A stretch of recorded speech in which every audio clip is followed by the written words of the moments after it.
Well, talk about it's back with another review of episode 6 of Gozyuger. Also, I'll bring the villain's names down so I can look at it just to remember.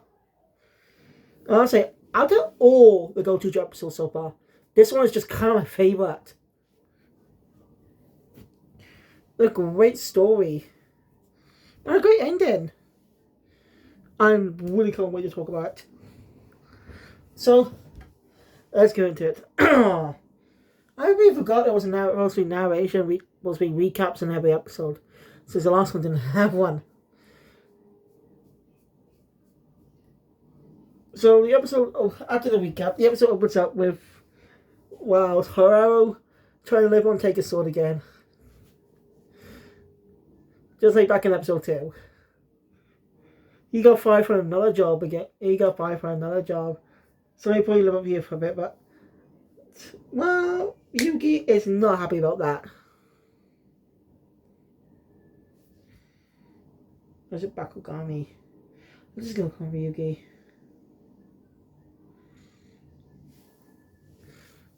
I basically drags her to the cafe.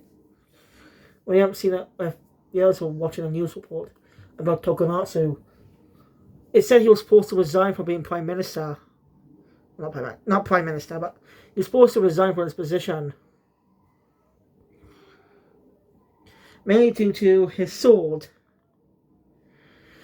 Yeah, apparently No.1's sword might be in violation of some specific rules or something. Weapon acts rules and stuff, so yeah. That forced him to resign. I don't know, don't resign. Sorry about that. I had to go for a pee. Yeah, I just went for a piss. That's all. So that's why I paused it. Easier to do that than anyway. What was I guess.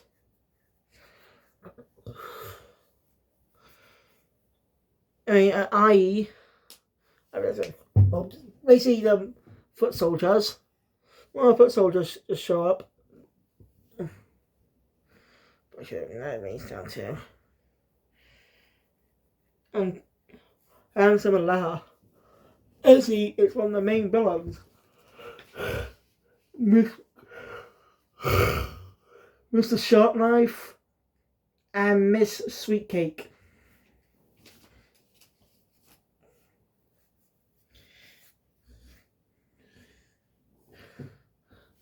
Should I call him Shark Cake? I gotta pick up a couple names to call him one day because there's technically 2 characters. And they're technically 2 characters and stuff, so.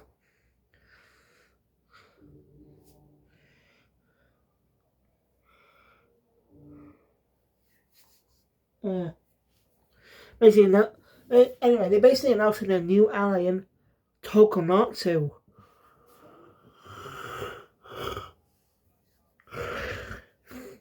Basically, he was supposed to resign for unjust reasons, and now, so he's joining the villain's side and take over the world.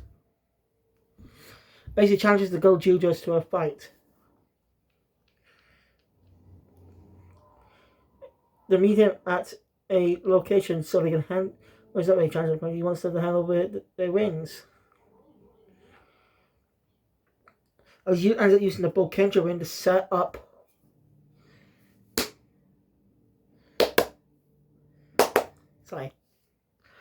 Set up a castle. Very Japanese castle. I'm not getting tired to say.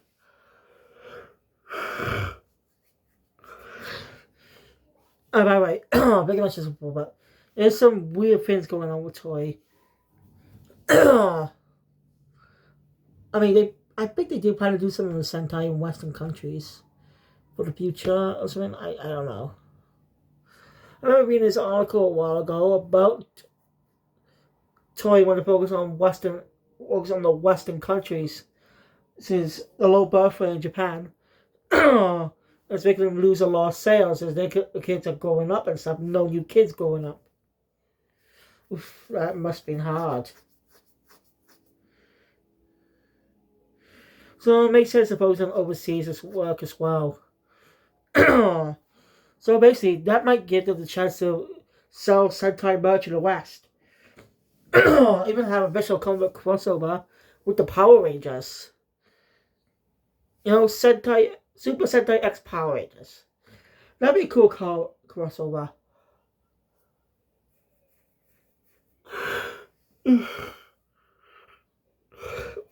Or it could like be like any Sentai team that was not adapted.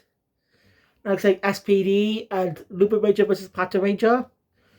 Or sorry. Jojo and Wild Force, etc. Since they can literally pair any of the Sentai that weren't adapted with some Power Ranger seasons that were adapted with Sentai. Like I pointed out just now, Blue Ranger and Power Ranger easy team up with Deca Ranger or SPD.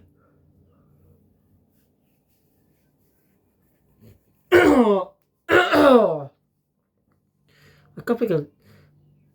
You get my point. So I really want to see them tackle more. Blue Steel tackle more Power Ranger seasons. They'll tackle more Power Ranger seasons than just Mighty Morphin. But that will never happen because Mighty Morphin is just too damn popular. There's something wrong with Mighty Morphin, but I can understand it now with that. Because it was the first official, like, all those tokusatsu especially come to the West and stuff. And they're like those and stuff. I can understand that since, unlike with Sentai, which people in Japan were already familiar with concept, thanks to shows like Ultraman in 1966, etc.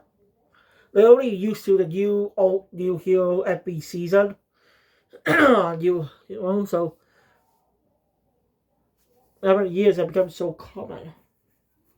So that's why they can pick any Sentai season, fans can pick any Sentai season as their favorite when asked to pick what Sentai is to you, you know. But for us in the West, we were just going to the Power Rangers, Mighty Morphin. I kinda get so. But hey, think about it, a Power Rangers reboot could work. Reboot series. Not like the 2017 reboot, but more somewhere in line with the 90s, but with a more modern edge on it, you know? I bring more modern. Take the 90s sensibilities, but add a bit more depth to the characters, while keeping their core personalities.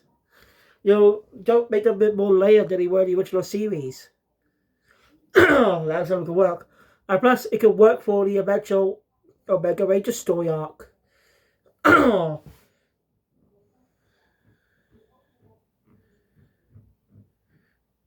Like they could dedicate one season to the Omega Ranger storyline. I just say that could work and have that way Mega Rangers could appear. They could appear every time. With the current team stuff. You get my point. You get my point. It could work for a reboot and make the Mighty Morphin even more unique in its own right. Also, we got an upcoming Mighty Morphin Power Rangers remaster, which is in the summer. It's going to be on YouTube and Netflix. It's not like the one Disney made back in the 2010s. No, this is more just an upscaling of the quality. That's all. No effects, added nothing. So, sorry, I got distracted. Alright, the 5-header arrive at the location. I keep mentioning this, but I love this series with its unique little episode titles. There's no way when it comes to episode titles, they just appear on the screen. That's it, just in a type of font and text. So, sorry. But Gozyuger makes it more unique, having them be part of the environment. And they it very unique, and each one stand out. So, let's get, where was I? Yeah, they arrive. And well, basically, they get to Tokunasu, and that's past 3 trials. The first one is Tag. I'm not kidding. I know. Well, sorry. Well, Kids Row just win that pretty easily. Next up is Dodgeball, which Yugi just easily wins. And some lines where Sumio and Mikuro are kind of funny. Sumio basically says, I better try not to make him mad. That's pretty much though. And Mikuro saying, I've been trying to keep not making mad for a while. He has good lines. Makes me curious a lot more about these characters' past. Like again, we got a glimpse of Sumio's past and Kinjiro's. Well, Kinjiro's backstory is more known. So no need to flesh that story out more.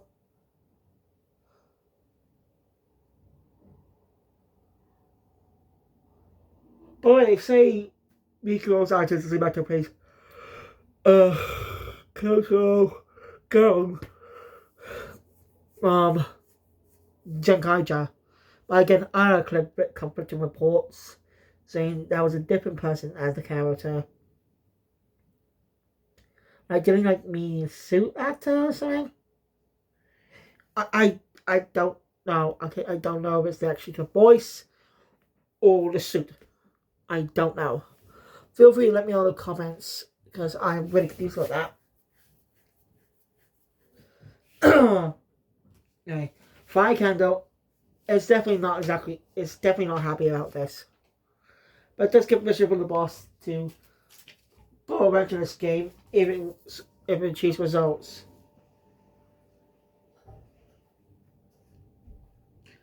So anyway, we go to the final challenge. Playing house. Not a kidding. They're literally playing house. That's kind of funny. It's funny having to wear the costumes. I had to put on this embarrassing act. Well, doesn't really anticipate much. There's no plan counter attacks. The other go go out, but Token also basically keeping Hoel here to, get him to win the challenge. That's quite funny, him seeing her dress up as a woman. It's hilarious. Eventually, we had her memory of his mother. Tokonatsu basically after much pride convinces Hoel to tell. Let's basically go through his backstory. And actually now learn everything about Hoel's past. At least most of it. So he lived a happy family with his brother. He lived happily with his family. But one day he and his brother, along with many other people, somehow entered the world of the No.1s. And they all had to run things. But eventually his brother didn't make it. But all we knew is he didn't survive. All we heard. And that girl we saw in episode 1 was actually one of the people there. Kind of wasn't help Hoel before she, was killed. And just like that, 10 years passed, and Hoel just found himself back in the real world. Back in his world, specifically. This world is real. I'm just waiting. I'm feeling that the world we live in, the world the Gozyugers are in, aren't real. Like, this is just a copy of the real Earth. Using all the power, and take a sword is keeping all the power the Sentai wins. So no evil won't be able to use their powers for bad. I just guessing though, just what we got before. So anyway, whoever returned to his home, but well now his parents have moved on. They have 2 new kids. That is sad. That just spoils they don't love him.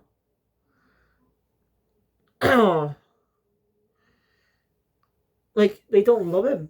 They don't love him. Which is so heartbreaking because when a child goes missing, their parents worry for years, searching and searching.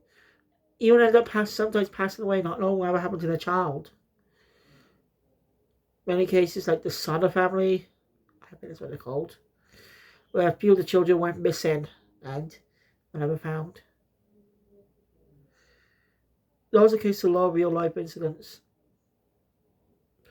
Speaking of incidents, I recently saw a BBC News report about how a man convicted for a murder of a woman and in the 1980s was officially cleared of all charges. Basically, he was basically falsely accused and locked up for over 40 years now.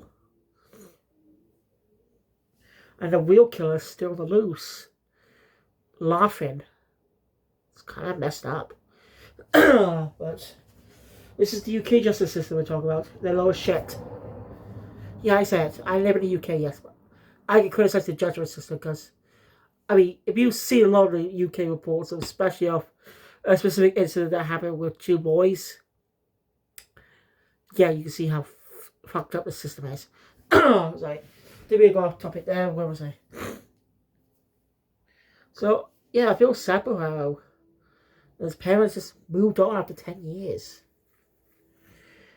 If they truly loved them, they would still be searching for them after 10 whole years. So basically, well, my guess is they was out soon dead. Police thought they might have died. Most of the parents to officially move on.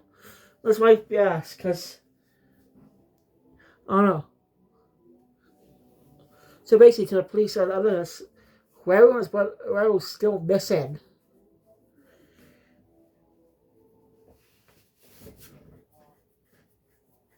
that's why he has that unique drip. Because of him spending 10 whole years in no one's world. The story really resonates with Tokunatsu as he reveals something. Yeah.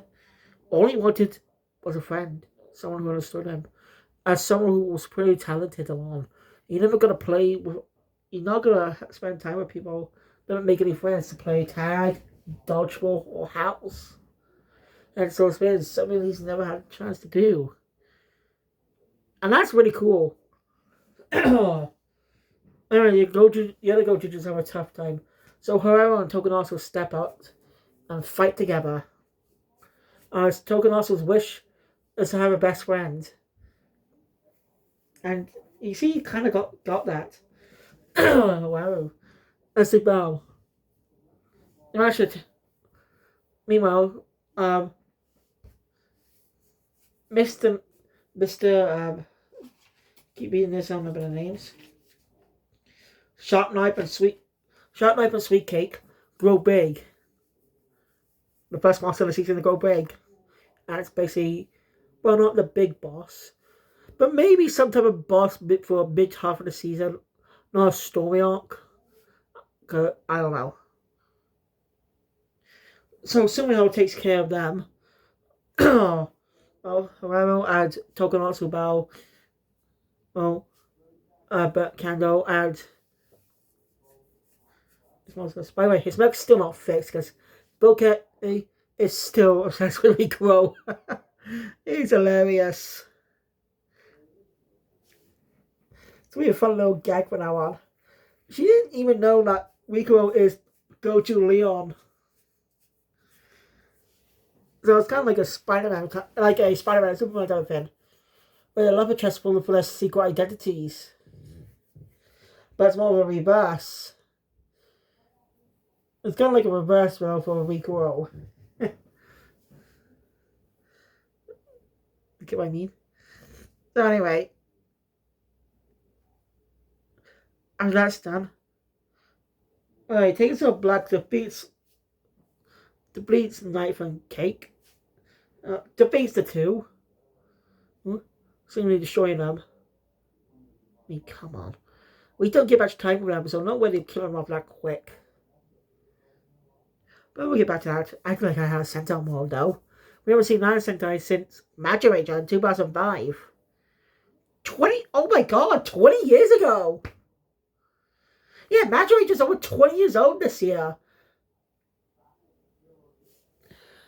And also it's his 50th anniversary. So I wouldn't be surprised if the new Gozyuger has some type of connection with Magic Ranger. You know? Or some kind of magic-based abilities or something. Or some kind of elemental abilities like the Magic Rangers. So they control 5 elements.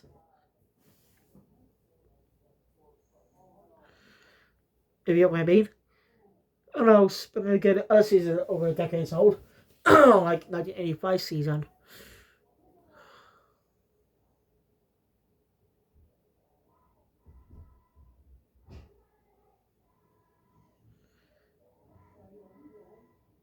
I think that was Bioman. Let's see, 1989 Battlefield, 1979 Battlefield, 80 Digimon, 81 Bounce on Volcan, Dynaman.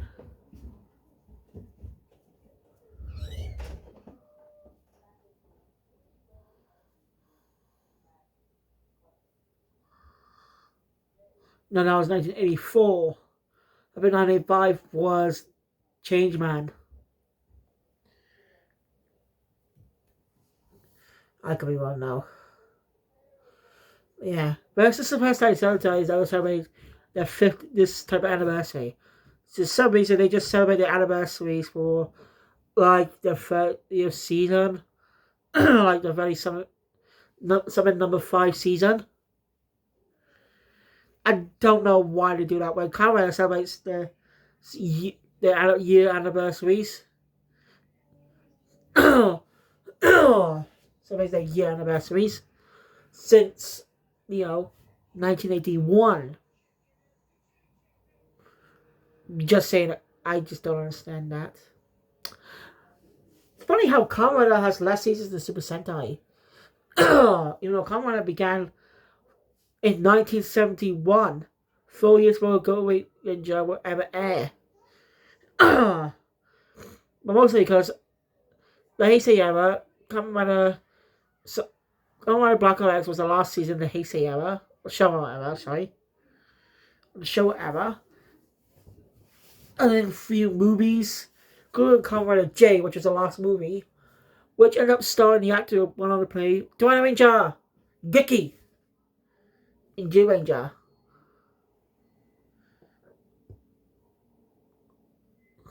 And G Ranger came out in 1992, so it came out around either 1990 or 1991. And Kamen Rider didn't return to TV screens in like 2000, I think. With Kamen Rider Kuga. And just started airing. But then Kamen Rider Double changed the time slot for Kamen Rider. Well, not time slot specifically, changed the order how it airs compared to Sentai. As it aired alongside Sentai from start to finish. But now, Kamen Rider begins doing midway through Sentai. And vice versa. So, I'm getting off topic again. Now it's done. It's time for Huevo and Tokonatsu to fight.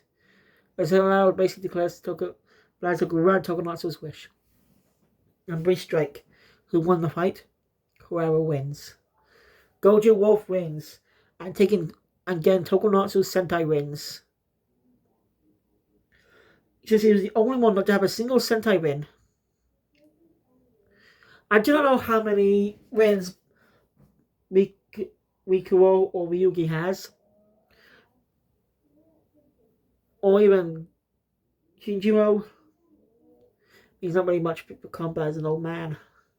And again, he's young when he eats eggs and stuff. I know. You get my point. So I don't know how many rings each character has got, but I think Tokonatsu are like 3 or 4 rings. I don't know when you get. Maybe I But yeah, Rebel now gets to use the Sentai rings.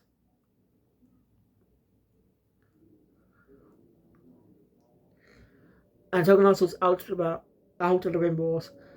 And now gains a new friend in whoever, which is really cool. Nora, basically, he can support, but his battle's not over. He can do some. He can probably support them from the back, from the sidelines, as he goes for a re-election. It's funny. But the battles, but again, this fight's not over. As of course, the boss is expects to miss Sweet Cake's power. He's still alive, assuming they'll come to bend herself. But she ends up being saved by Daijujin? But also not that familiar with Sentai. Daijujin is the Japanese original name of the Megazord of Mighty Morphin Power Rangers, which was footage adapted from 1992's Kyo Sentai Zyuranger. And Daijujin in that show was sentient. Yeah. Power Rangers are used to have sentient Zords most of the times, even though the season they had their dads had sentient Zords. Especially with Soldier with two. The Tyrannosaur has actually been a freaking main character in the Sentai. And they even had to use this costume for one episode. Just to use the footage because it was a Miko sentient episode, I think. I'm not kidding about that one, by the way. The only time Power Rangers ever did Zords like that was Wild Force, which being they can really avoid doing that anyway, because they are fucking animals and they actually are clearly alive in all the Sentai footage. So, yeah. Anyway, Daijuji and a Railbus Warrior Tyranno Ranger piloting it. So Sentai Rings can able to pilot the mechas of all of the Sentais they use, which is interesting. As the episode ends there, and sees this guy is a Sentai fanatic. I think I see what you did there, Toy. You could have chose any red defenders, and you chose, well, Tyranno Ranger, which was the season to be adapted into Power Rangers. It's quite interesting. And that weird Die Ranger reference with the cockpit outfits.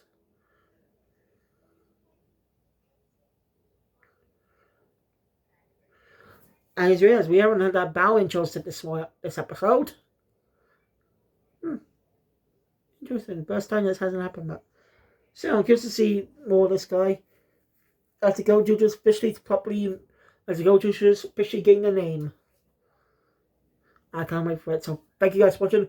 Make sure my content, please like if I want to see more. Subscribe to the channel, look channel, but always click the channel. See you guys in the other episodes 8, 7, and I don't know about 8 and 9, but 8 and 9 finish off the first arc. So we'll see. Sayonara.